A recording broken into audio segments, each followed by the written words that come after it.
I want you to picture a split screen in your mind right now. Okay, split screen. Yeah, so on the left side, we have the India that makes all the global headlines, right? You see ISRO scientists high-fiving as a rover touches down on the south pole of the moon. Right, the high-tech triumphs. Exactly. Yeah. Or you see a UPI transaction happening in a millisecond. It's this digital infrastructure that, frankly, embarrasses most of the developed world right now. It is high-tech, it's fast, it is the future. It's the whole superpower narrative that we hear so much about. Right. But then look at the right side of the screen. You are standing in a Tehsildar's office in a rural district. The ceiling fan is wobbling overhead. And you ask a very simple question. Who owns this specific plot of land? Exactly. And the answer doesn't come from a server or a cloud database. It comes from this dusty, cloth-bound bundle of papers that honestly might not have been properly updated since the British left. If you're lucky enough to even find the paper. Right. Or worse, the answer is just, well, everyone knows it belongs to Ram, but his uncle is contesting it in court. And that right there is the core paradox of the Indian economy. We are actively trying to run a 21st century hyper-economy on what is basically a 19th century land administration system. It's wild. It is like trying to run the latest AI software on a floppy disk. It just crashes. That is exactly the disconnect we are unpacking today. How does a modern economy actually function when its most basic asset? I mean, land is trapped in a time warp.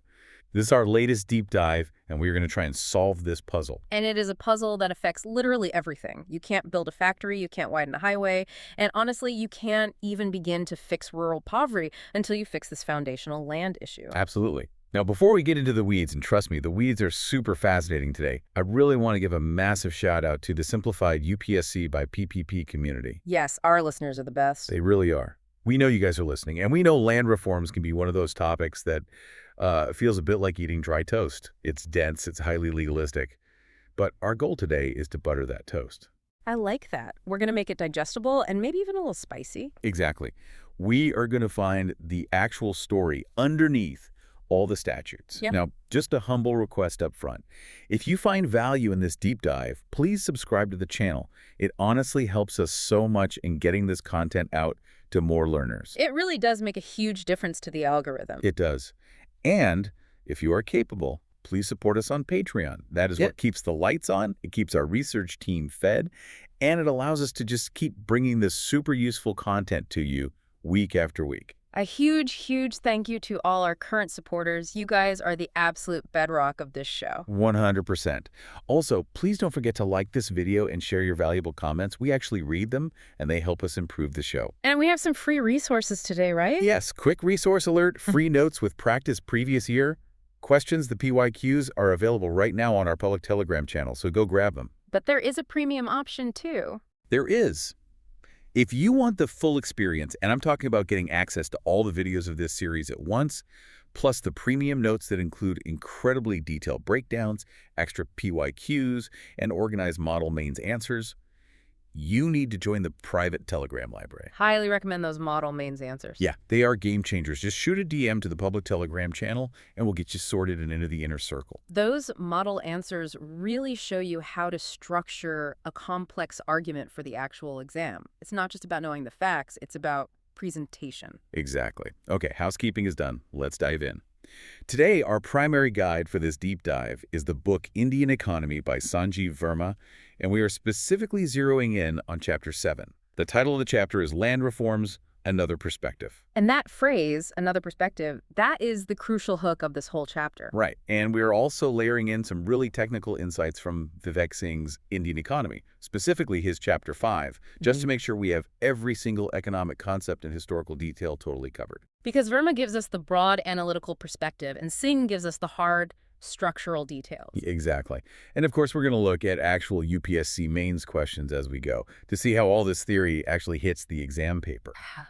So, to start us off, what is the mission of this deep dive? The mission today is to completely reframe your thinking. Usually when we hear the words land reforms, our brains immediately jump back to the 1950s. We think of the whole social justice angle. Taking land from the rich zamindars and giving it to the poor, landless tenants. Right. It's a very Robin Hood kind of story, and that was the narrative for decades. Which is important history, obviously. It is very important. But Sanjeev Verma's main point, and really the modern economic perspective as a whole, is that we need to move beyond just talking about equity. We have to start talking about efficiency. So shifting from a purely social lens to a hard economic lens. Precisely. We need to talk about digitizing records, legalizing land leasing, and moving from what we call presumptive titles to conclusive titles. Basically, we need to stop treating the agricultural sector as a charity case or a welfare sink and start treating it as a viable commercial venture. That is a massive shift in mindset. But, to understand where we are going with these modern reforms, we kind of have to understand the mess we started with. We have to go back to the source code of the problem. The historical burden. Yes, Section 1, the historical burden, set the scene for us. Well, you have to remember, when the British came to India, they weren't trying to build a modern, cohesive nation-state. They were literally running a business. The East India Company was a corporation with shareholders. Their primary overwhelming goal was revenue extraction. And the biggest source of revenue in a massive agrarian economy, it's obviously the land tax. Correct. It was their oil. And to extract that revenue efficiently, they fundamentally rewired the entire relationship between the Indian peasant and the soil they worked on.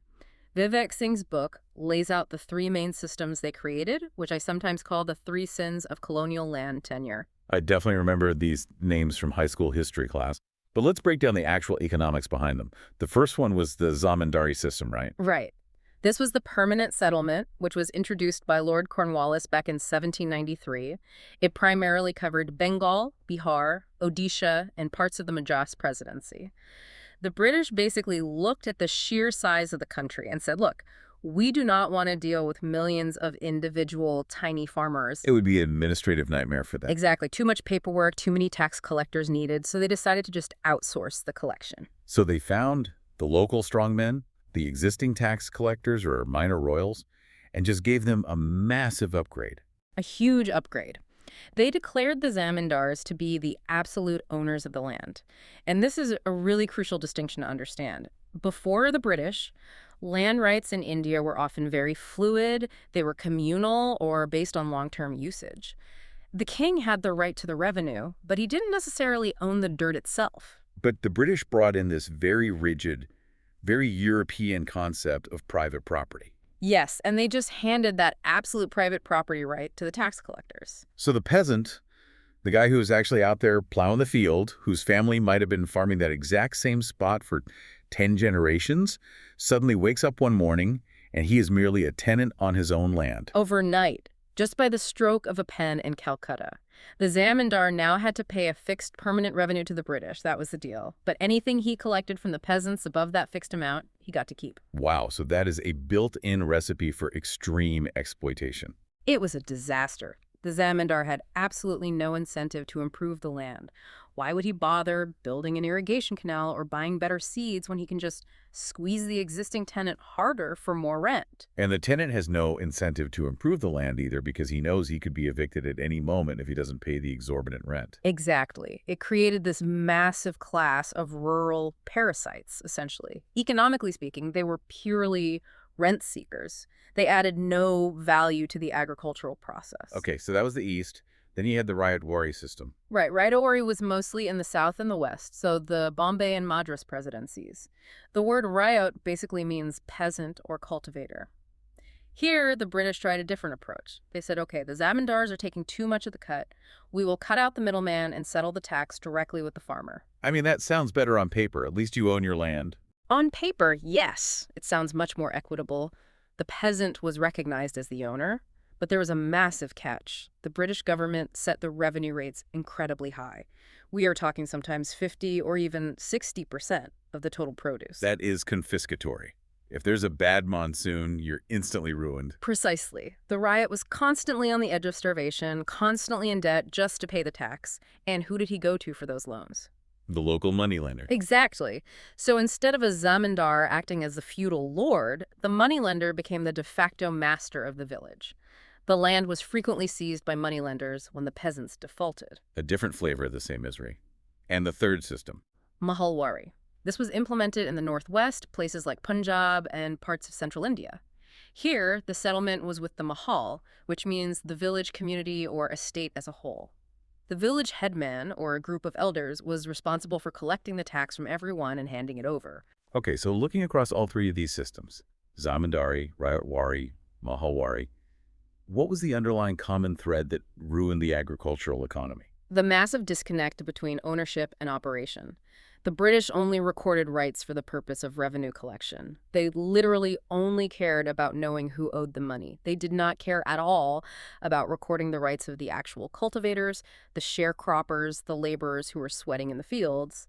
So when 1947 rolls around, we inherit a newly independent country where a tiny, incredibly wealthy elite owns massive tracts of land, and the vast majority of the actual farmers have zero documentation, zero legal security, and absolutely zero incentive to invest in their farms. That is the exact starting point of the Indian economy. That is the historical burden that Nehru and the early planners had to face. So independence happens.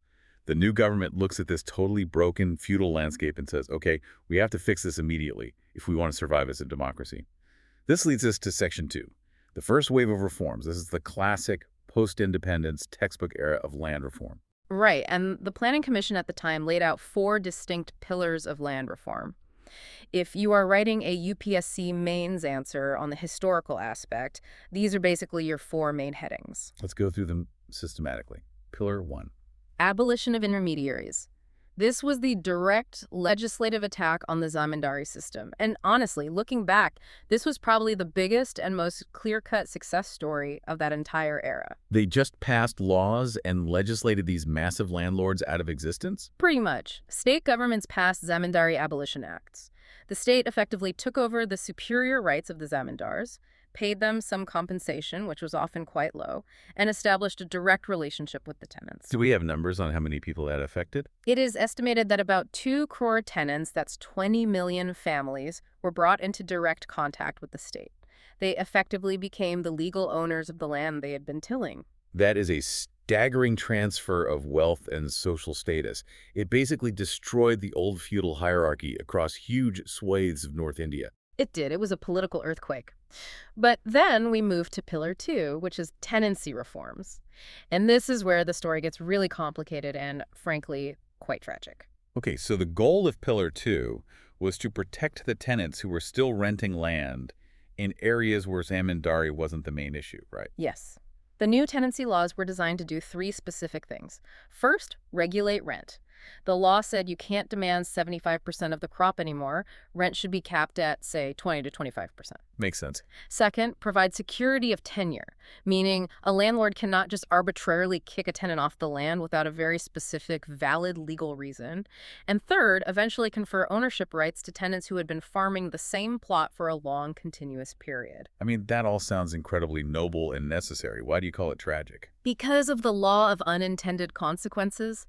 Landowners are not stupid. They are usually the most politically connected and legally savvy people in the village. When they saw these tenancy laws being debated in the state assemblies, they panicked. They saw the writing on the wall. Exactly. They thought, wait a minute, if I let this sharecropper stay on my land and his name gets officially entered into the new government records as a protected tenant, he is eventually going to claim ownership of my property. So they preemptively struck before the laws could take full effect? They did. We saw massive, ruthless evictions in the 1950s and 60s. Landlords kicked millions of tenants off the land right before the government survey officers could even arrive at the village. Just totally displacing them. Yes. Or, what was even more insidious, they used their power to force tenants to sign voluntary surrender deeds. Voluntary with massive air quotes. Very heavy air quotes. The landlord's thugs would basically stand there while the illiterate tenant put his thumbprint on a paper saying he was leaving the land of his own free will. And for the tenants who did manage to stay, the nature of their tenancy was forced completely underground. What does that mean, underground tenancy? The landlords told them, look, you can continue to farm this land, but there will be absolutely no paper trail, no written lease. It is all going to be an oral agreement from now on. And to make sure you never get continuous tenure, I am going to rotate you to a different plot of land every single year. Wow. So this is what economists call concealed tenancy. Exactly. So the very law that was meant to give these poor farmers rights and security actually stripped them of the tiny bit of customary protection they used to have. Now they are completely invisible to the state. That is heartbreaking. Yeah. So the intention was good, but the execution created a black market for land leasing. Precisely.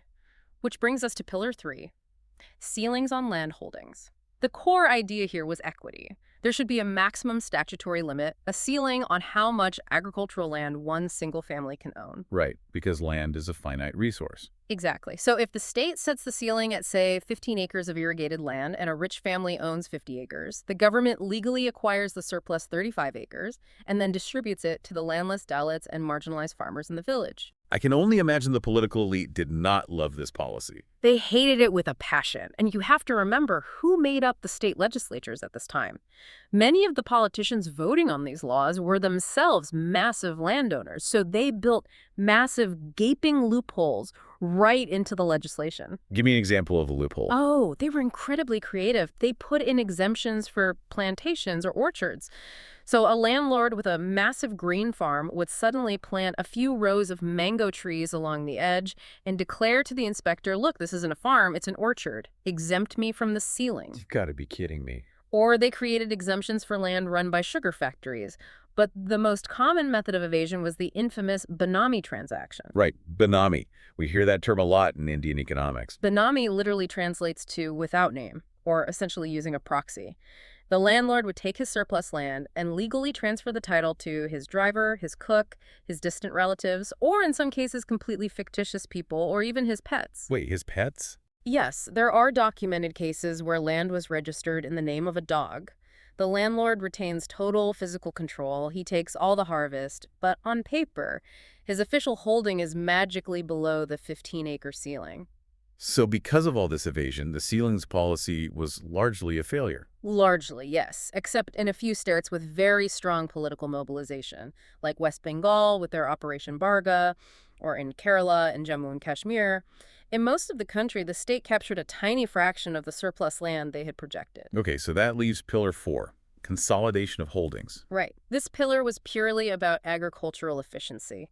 Over generations, due to inheritance laws, a single farmer's land gets chopped up. So he might own 2 acres total, but it's divided into 4 tiny half-acre strips scattered at 4 different corners of the village. So he wastes half his day just walking his bullocks from one strip to another. Exactly. You can't fence it, you can't dig a well effectively, you definitely can't use a tractor.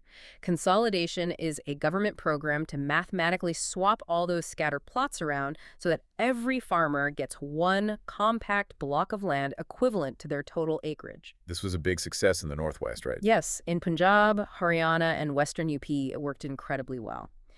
And that is a huge foundational reason why the Green Revolution took off in those specific states. You simply cannot drive a modern tractor or install a massive tube well on a 0.2-acre strip of land.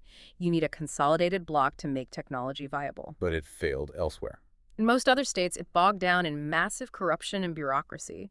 Plus, farmers have a deep emotional attachment to their specific ancestral plots. They didn't want to swap their good soil for someone else's potentially bad soil. So looking back at this entire first wave of reforms from the 50s to the 80s, it really is a mixed bag.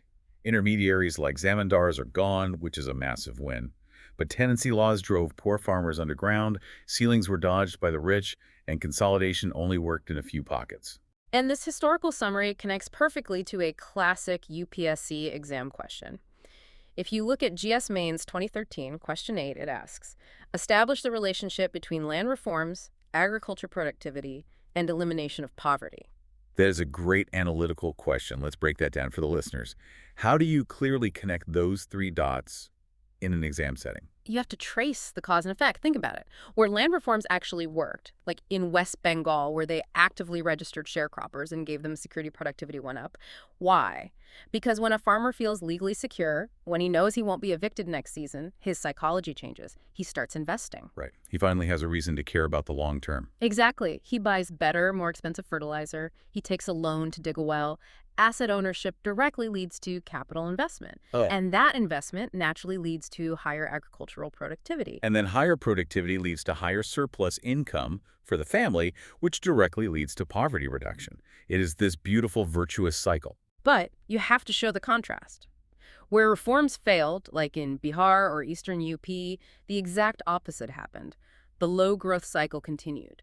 The concealed tenant had absolutely no security, so he put in the bare minimum effort. He mined the soil rather than nourishing it. Low effort means low yield, which means low income, which means rural poverty remains entrenched. And Sanjeev Verma makes a really crucial point here about why those reforms failed. He says the failure wasn't just about bad policy design or even just landlord pushback. It was a fundamental administrative failure. Yes, the data problem. You cannot redistribute what you cannot accurately measure. The absolute failure of the state to maintain reliable, updated land records is the root cause of the mess. If the state doesn't actually know who owns what, how can they possibly enforce a ceiling limit? If they don't record the name of the tenant on a piece of paper, how can they protect him from eviction? They can't. They are flying blind. Which brings us perfectly to the present day. We're moving from the history lesson to the absolute core of Sanjeev Verma's argument. Section 3, the modern shift and other perspective. This is where the whole deep dive pivots. Everything we just discussed about the 1950s was centered around equity. It was about fairness and social justice. But Sanjeev Verma argues that the primary modern challenge is efficiency. Why such a drastic shift in focus? You just have to look at the macroeconomic data. Agriculture physically occupies nearly 60% of India's entire landmass. It employs almost half the workforce. But it contributes only about 15 to 18% to the national GDP. That is a staggering mismatch. It is a massive misallocation of our most precious resources. We are using our biggest physical asset, land, incredibly inefficiently. And Verma's point is that we can't afford to do that anymore. So the goal of the new perspective is to basically force agriculture to become a proper business. Exactly. It needs to be market-driven. And the biggest legislative bottleneck to achieving that efficiency today is the frozen land leasing market. Okay, we talked earlier about how the old tenancy laws drove leasing into the shadows. How does that practically hurt economic efficiency right now? Let's use a real-world example. Imagine you are a 25-year-old software engineer working in Hyderabad, but you inherited 5 acres of prime agricultural land back in your home village in Andhra. Okay, I have the land, but I am definitely not going to go back and farm it. I'm busy coding. Right. So, economically speaking, what is the most logical thing for you to do with that asset? I should formally lease it out to an active farmer in the village who wants to expand his operations. Exactly. He gets the scale he needs, and you get a steady rental income. It's a perfect win-win, but in reality, you do not do it. Why? Because I'm terrified. If I lease it to him officially and he farms it for 12 years, I'm scared he might claim adverse possession. He might go to court, say he is the protected tenant under those old laws, and I literally lose my title to the land. Precisely. The fear of losing the capital asset is so incredibly high that you prefer to just leave the land fallow. You literally let good soil sit empty and produce nothing. Or, if you do lease it, you do it verbally, and you intentionally rotate the tenant every 11 months so no one ever gets a legal foothold. So the land is utterly underutilized, and the actual tenant lives in constant insecurity. And here's just the worst part. Because the tenant has no written lease agreement with you, he cannot walk into a formal bank. When he goes to the State Bank of India for a loan, the manager asks, "Show me proof that you are actually farming this land." And he has nothing to show. Nothing. So he cannot get a subsidized Kisan credit card loan. He cannot enroll in the Pradhan Mantri Faisal Bima Yojana for crop insurance. When a drought hits, he gets no government relief because on paper, he doesn't exist. He is forced to go back to the informal moneylender and pay 30 or 40% interest. It creates a totally credit-starved agriculture sector. The people who want to farm can't get capital, and the people with the land don't want to farm. So what is the solution here? Vivek Singh talks at length about the Model Agricultural Land Leasing Act of 2016.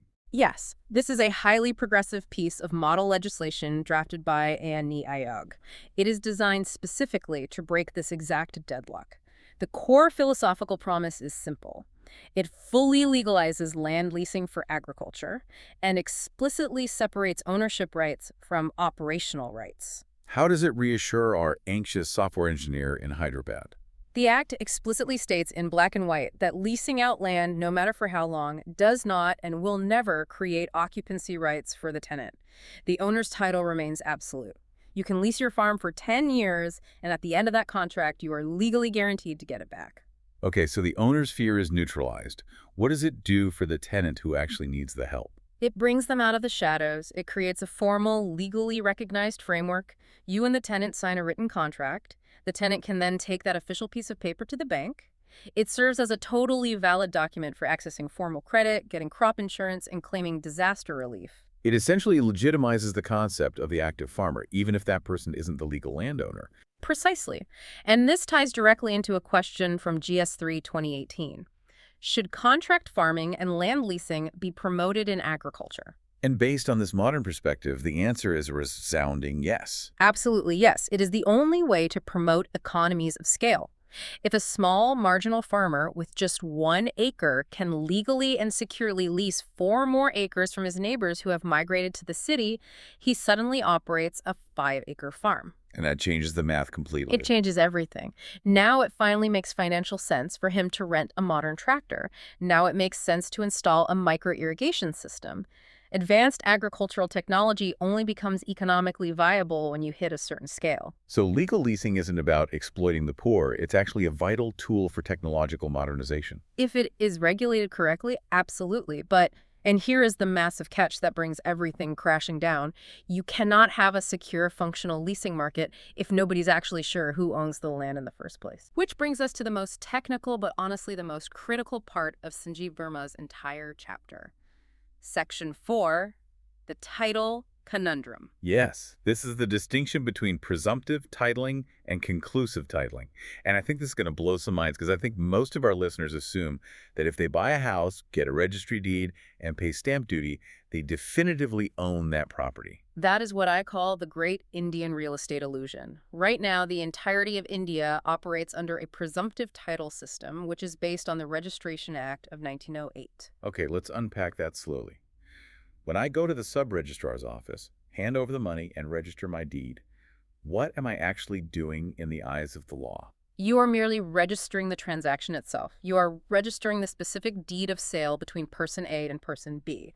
The government is essentially just acting as a passive witness. The government says, yes, we formally acknowledge that we saw person A take money and hand a piece of paper to person B. But wait, isn't the government verifying that person A actually owns the land before letting him sell it? No, absolutely not. The registration department does not verify the historical chain of title. They do not check if person A legitimately acquired it. They do not guarantee the title. That is genuinely terrifying. So if person A was a fraudster and he just forged some documents to sell me his uncle's land? Then you are in massive trouble. When the real uncle shows up, the government will not help you. They will just say, hey, we only witnessed the signature. Go fight it out in court. Your title is merely presumed to be valid based on your possession of the deed, but it is not conclusive.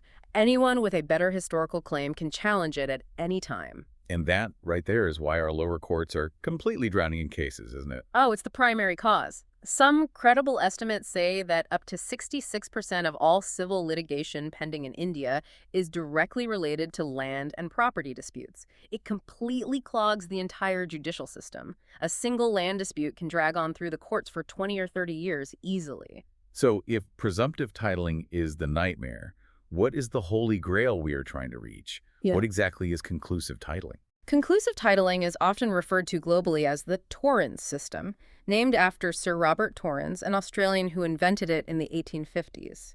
In this system, the government does not just record deeds. It maintains a single, verified digital register of ownership. It is the single source of truth. If your name is listed in that state registry, you are the absolute, undeniable owner, period. And what if the government makes a mistake? What if they enter the wrong name? That is the beauty of it. The government explicitly guarantees the title. If the state makes an administrative error and you somehow lose your land because of it, the state indemnifies you. They legally have to pay you financial compensation out of a state fund. Wow. So that entirely shifts the burden of risk from the individual citizen back onto the state. Exactly. And think about the incredible macroeconomic impact of that shift. If titles become conclusive, real estate fraud drops to near zero overnight. And the banks would love it. The banks would go crazy for it.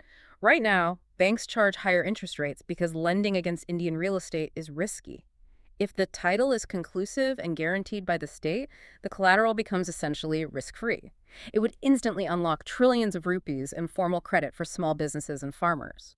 But getting from presumptive to conclusive seems like an administrative mountain to climb. It is A monumental generational task. This is exactly what the government's NLRMP, the National Land Records Modernization Program, is attempting to do.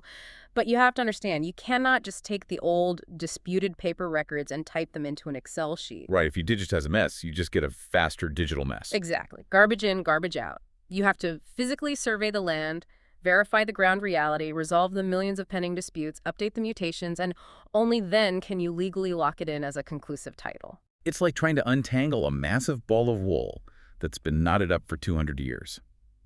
Now, speaking of intractable disputes, there is no bigger dispute in India than when the government itself decides it wants your land. This brings us to Section 5, the Land Acquisition Act.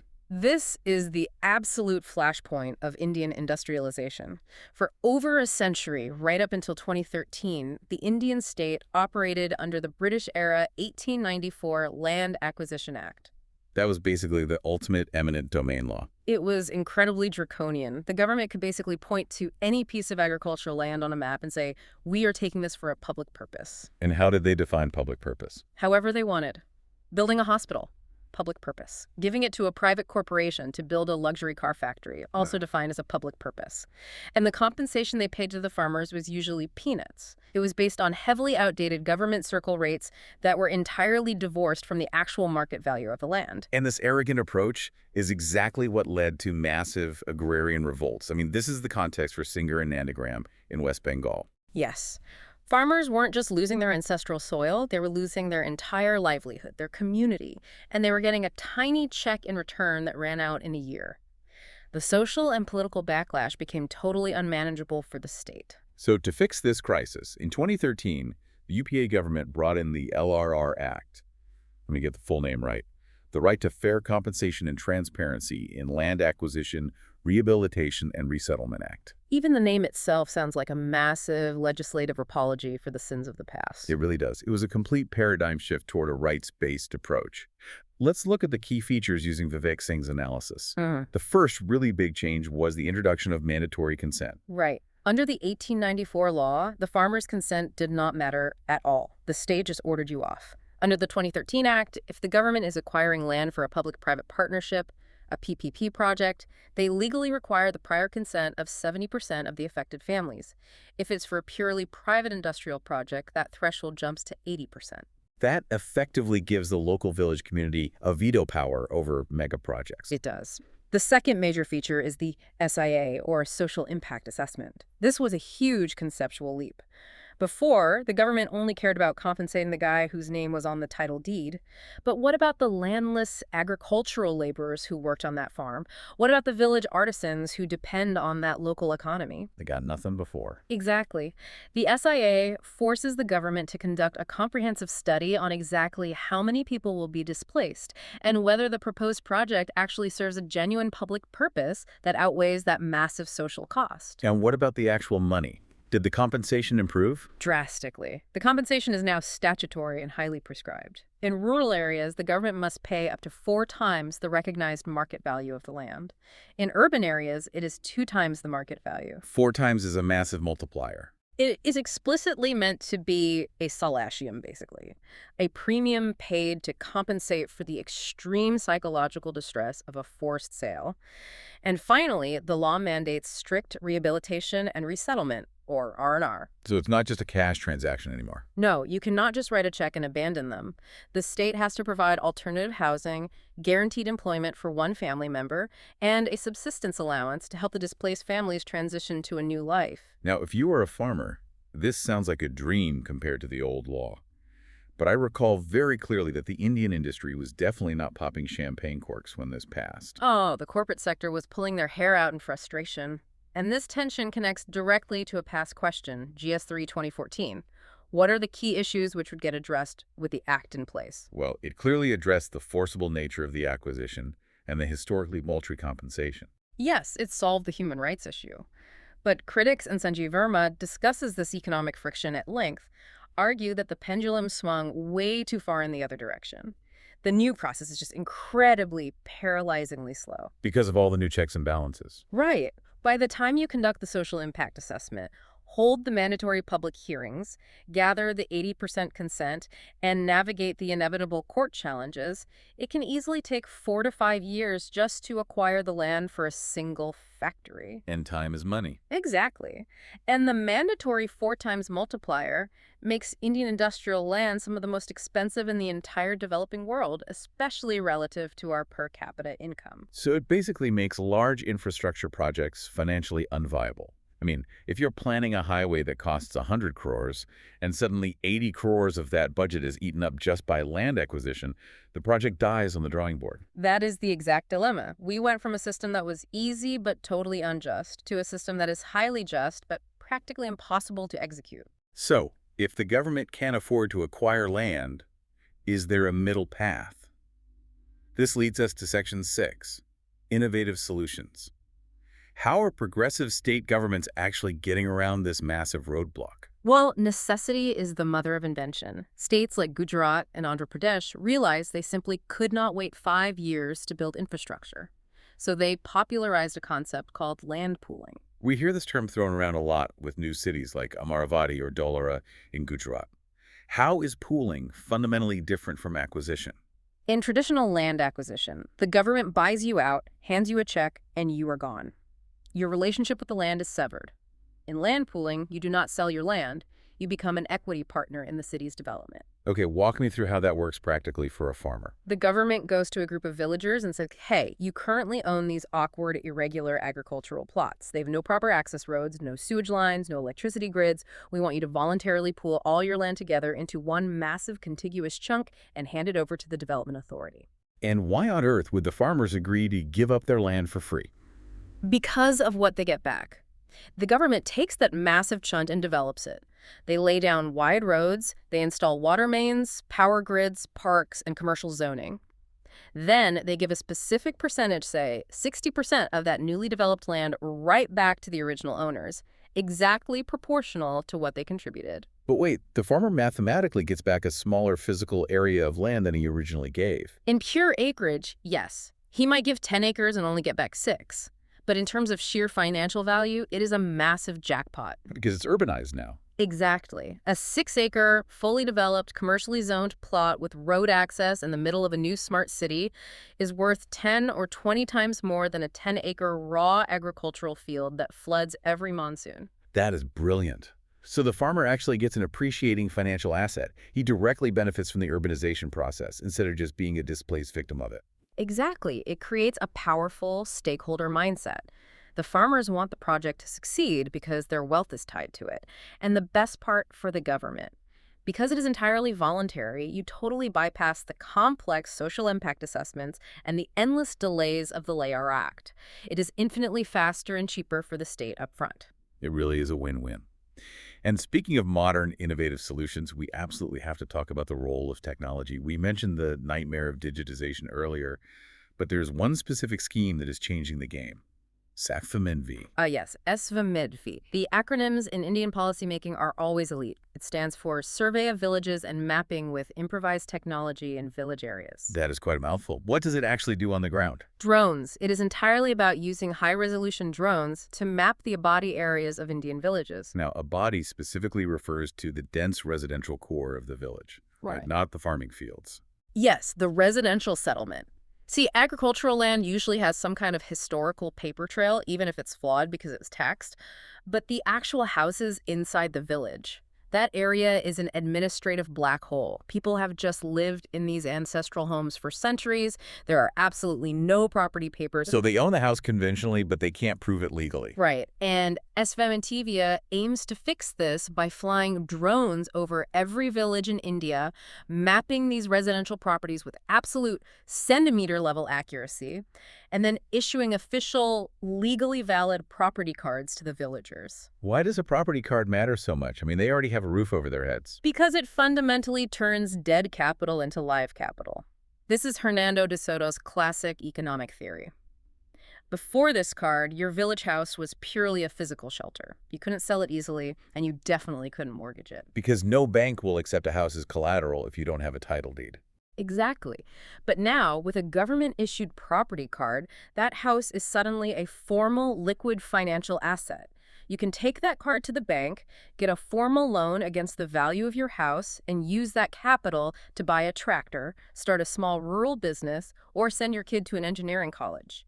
It legally unlocks trillions of rupees of wealth that has been trapped in rural India for centuries. It's basically injecting massive amounts of liquidity into the rural economy without the government actually spending any money, just by clarifying property rights. Precisely. It is one of the most transformative economic reforms happening right now. It sounds like we have all the right theoretical solutions. We have the Model Leasing Act to save agriculture, land pooling to build infrastructure without conflict, and drones to map the records. So why is this still such a massive ongoing problem? Which brings us to our final part, Section 7, Hurdles and the Way Forward. Right. Sanjeev Verma is very pragmatic. He has a reality checklist in Chapter 7.8, and honestly, it is quite brutal. He outlines exactly why execution is so painfully slow. Let's run through his checklist of hurdles. Number 1. First is the obvious one, the sheer absence of legacy records. We talked about digitizing, but we are dealing with torn, missing, or manipulated records from 1950. Cleaning that historical data requires thousands of trained surveyors to physically go to the villages and resolve disputes manually. It is a staggering human resources challenge. I imagine the second hurdle is paying for all of that. Yes, inadequate financial support. Conducting these high-tech drone surveys and digitizing millions of folios is highly capital-intensive. State governments are frankly often broke. Or, for political reasons, they prefer to spend their limited budgets on immediate, visible, populist freebies like loan waivers or free electricity, rather than investing in long-term, invisible structural reforms like land records. Right, because a digitized land record doesn't win you the next election immediately. Exactly, which ties directly into the third and biggest hurdle, lack of political will. You have to understand the deeply entrenched nexus that controls rural India. It is a powerful mix of local politicians, land mafias, and wealthy dominant caste farmers. And they actively benefit from the current chaos. Hugely. Opacity is incredibly profitable for them. If the records are messy, they can easily encroach on common village land, grab government property, or manipulate the Patwari to change a title in their favor. A totally transparent, blockchain-based, conclusive titling system destroys their power completely, so they actively, fiercely resist it at the local level. That makes total sense. And then Verma mentions legal challenges as the fourth hurdle. Yes. Our land laws are basically Swiss cheese. They are full of structural loopholes. Every time a progressive reform is passed, it gets immediately challenged in the high courts by vested interests. And given our massive judicial backlog, a simple stay order can stall a reform program for a decade. And finally, the fifth hurdle, indifferent administration. The lower-level revenue department bureaucracy, the Patwaris, the Tehsildars, the Lekpals, they are often the most resistant to this technological change. Right now, a local Patwari wields immense, almost godlike power in the village because he physically controls the record book. If you need a document, you have to bribe him. Right. Digitization and self-service portals take that absolute power away from him and give it to a central server. So there's massive, passive-aggressive, bureaucratic pushback against modernizing the system. But despite all these massive hurdles, we really have no choice but to push through, do we? The context of the new India demands it. We have absolutely no choice. Think about the massive national goals. Think about the Make in India initiative. Think about the target of becoming a $5 trillion economy. You cannot achieve those numbers with a broken land system. You can't. You cannot build massive special economic zones or semiconductor manufacturing hubs if land acquisition takes 5 years of litigation. You cannot genuinely improve the ease of doing business rankings if property disputes clog up the courts for 20 years. Land reform is no longer just a niche agricultural or social issue. It is the fundamental macroeconomic survival issue for India. It is the bedrock. I mean, you literally cannot build a modern economic skyscraper on a 19th century shaky foundation. Precisely. The overall trajectory we've seen today is very clear. We are moving from the messy, social justice-driven Zamindari abolition of the past to the highly tech-driven, efficiency-focused reforms of today. We are slowly, painfully moving towards a formal, transparent, market-based land economy, but it is an absolute grind. Let's try to wrap this up. Yeah, We have covered a truly massive amount of ground today. we really have. We started with the brutal colonial extraction systems that fundamentally broke the ownership structure. Then we looked at the mixed bag of the first wave reforms, how abolishing intermediaries worked, but tenancy and ceilings mostly failed. And then we pivoted to Sanjeev Verma's modern perspective, The absolute necessity of prioritizing economic efficiency over pure equity. Right. We analyzed the very real solutions on the table, legalizing land leasing to save the credit-starved agriculture sector, pushing for conclusive titling to save our drowning judicial system, and using land pooling to build modern infrastructure without ruining farmers' lives. And finally, we looked at the massive tech leap with SVAMITVA, using drones to unlock rural capital. It's a complete paradigm shift. It is. Now, if you had to leave the listener with one final, deeply provocative thought, something for them to really mull over during their commute or while they're having chai, what would it be? I would say this. We spend so much time in economics talking about inequality in India purely in terms of income, the rich billionaires versus the poor laborers. But perhaps the deeper, far more insidious and invisible divide in our country is actually between those who possess a legally unshakable document proving they own their assets and those who do not. Wow, that is powerful. Just think about it. If you have a clear, conclusive title deed, you have a golden key to the formal world. You have access to bank credit. You have access to formal justice. You have access to state insurance. But if you don't have that piece of paper, you are completely locked out. You are forced to live in the economic shadows at the mercy of informal moneylenders and corrupt officials. Until we finally fix our land records, we cannot truly fix poverty. The path to national prosperity is quite literally paved with clear, verifiable paperwork. The path to prosperity is paved with clear paperwork. I love that. I'm seriously putting that on a t-shirt.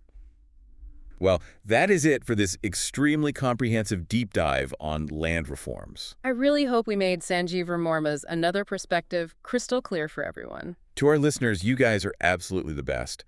Please, if you haven't yet, take a second to subscribe to Simplified UPSC by PPP on YouTube. It really helps the channel grow and reach more people. And if you are capable, please consider supporting us on Patreon.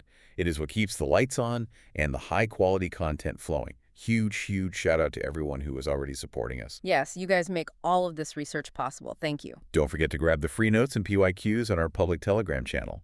And for the really serious aspirants, the ones who want the detailed model answers and the premium organized breakdown, send us a DM on Telegram to join the private library. Please like the video, leave a comment telling us what you think, and we will see you in the next deep dive. Keep learning, everyone.